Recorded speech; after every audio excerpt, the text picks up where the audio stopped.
नीलाम्बुजश्यामलकोमलाङ्गं सीतासमारोपितुवामभागं पाणौ महासायकचारुचापं नमामि रामं रघुवंशनाथं। प्रिय सज्जनों, आज की कथा वाल्मीकि जी से संबंधित है। सुनिए। महर्षि वाल्मीकि जी डाकू थे। नारद के कहने पर तप किया। उनके शरीर में दीमक लग गए। ब्रह्मा ने उन्हें दीमक सदन से अलग किया, जिससे वे वाल्मीकि कहलाए। उन्होंने वाल्मीकि रामायण लिखा। यह प्रमाणित कथा नहीं है, लोक गाथा है। वाल्मीकि रामायण में वाल्मीकि द्वारा सीता जी की शुद्धता का समर्थन उत्तर कांड में किया गया। वाल्मीकि ने अपना परिचय दिया है। प्राचेत सोहम दशमः पुत्रो राघवनंदन न स्मराम्यनृतं वाक्य मीमांतु तव पुत्र कौ। रघुनंदन, मैं प्रचेता वरुण का 10वां पुत्र हूँ। मेरे मुख से कभी झूठ बात नहीं निकली हो, मुझे याद नहीं है। माने हमेशा वो सत्य बोलते थे। मैं सत्य कहता हूँ, ये दोनों आपके पुत्र हैं। बहुवर्ष सहस्राणि तपश्चर्या मया कृता नोपायनीयं फलं तस्या दुष्टेयं यदि मैथिली। मैंने कई हजार वर्षों तक भारी तपस्या की है।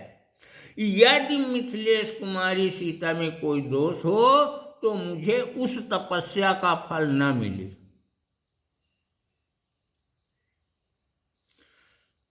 मनसा कर्मणा वाचा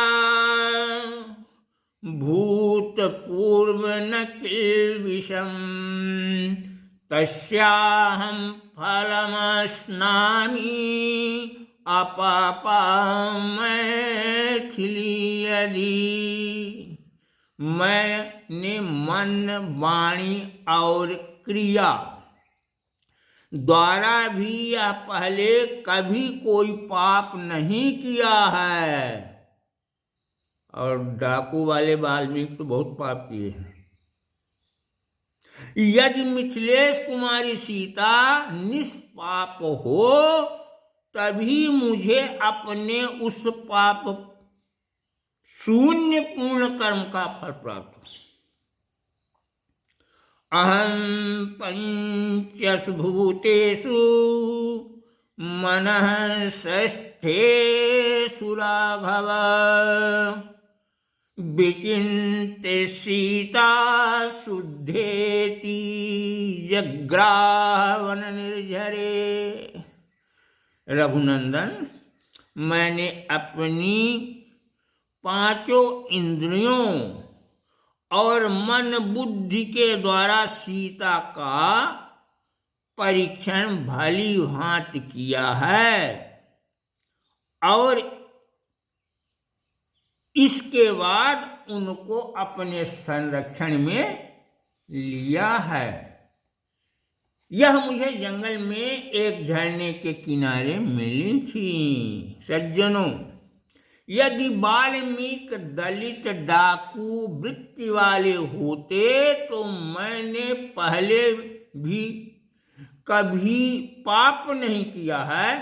राम जी एवं सैकड़ों बैठे हुए तपोनिधियों के सामने यह नहीं बोलते या ना कहते कि न स्मराम्य नृतम वाक्यमिमौ, मेरे मुख से कभी झूठ वाक्य नहीं निकला।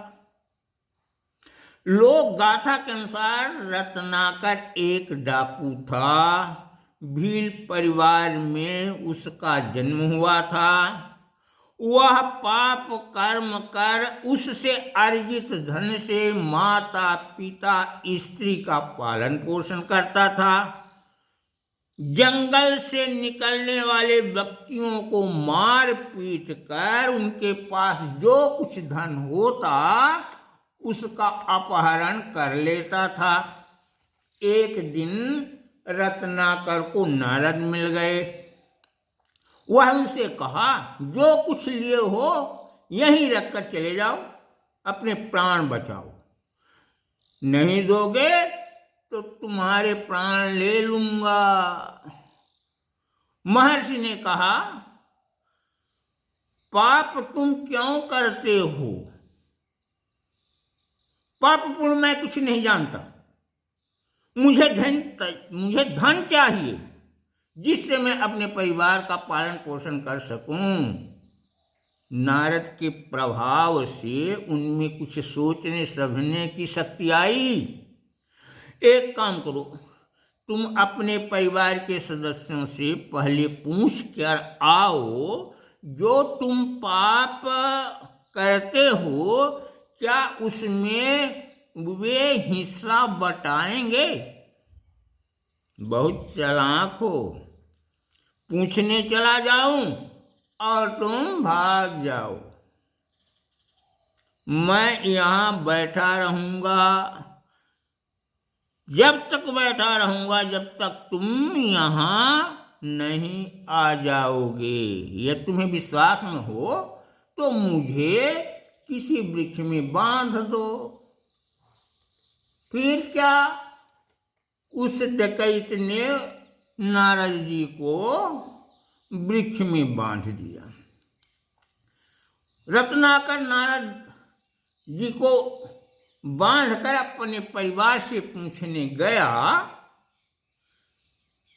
मैं पाप कर्म कर धन अर्जित करता हूँ, उसका तुम लोग उपभोग करते हो, क्या पाप में भी तुम हिस्सा बटाओगे? उसके परिवार के सभी सदस्यों ने कह दिया कि पाप में हिस्सा मैं क्यों बटाऊं, ये तो तुम्हें भोगना पड़ेगा। उसकी समझ में बात आई। वह लौटकर नारद जी के पास आया, उन्हें बंधन मुक्त किया, शरण में गया। महाराज, यह जो पाप मैंने किया है इसका निवारण कैसे होगा? कृपा कर मुझे सद्मार्ग में लाइए। तब उन्होंने कहा कि राम का भजन करो, और राम का भजन करने से राम के तुम्हें दर्शन हो जाएंगे, तुम्हारा पाप सब दूर हो जाएगा। तो कैसे करें? नारद जी ले जाकर एक स्थान में बैठा दिए। कहा कि बस यहीं बैठे बैठे राम का भजन करो, कभी भी उठना नहीं जब तक वो राम के दर्शन न हो जाए। वो अनवरत भजन करने लगा। भजन करता, पर करता क्या, राम उसके मुख से निकलता ही नहीं था। तब नारद जी ने बताया कि मरा मरा कहो। तो मरा मरा मरा मरा मरा कहकर वो अपना समय वहीं बैठे बिठे बिता दिया। समय बीतता गया, वह उठा नहीं। उसके शरीर में दीमक अपना दिमौटा बना लिया। अंत में ब्रह्मा जी आकर उस दिमौटे से उस रत्नाकर डाकू को बाहर निकाला और अपने कमंडल के जल से उसे सींच दिया। वो हिष्ट पुष्ट बाहर निकला। कहा, बेटा बैठ जाओ, तुम राम जी के सच्चे भक्त हो, उनका गुणगान तुम इसी तरह करते रहना, तुम उन्हीं के गुण गाने से अमर हो जाओगे। तुम दिमौटे से निकले हो, इसलिए तुम्हारा आज से नाम वाल्मीकि होगा। तो इस तरीके से ये वाल्मीकि झूठ वाले हैं, इन्होंने वाल्मीकि रामायण नहीं लिखा। जय श्री सीताराम।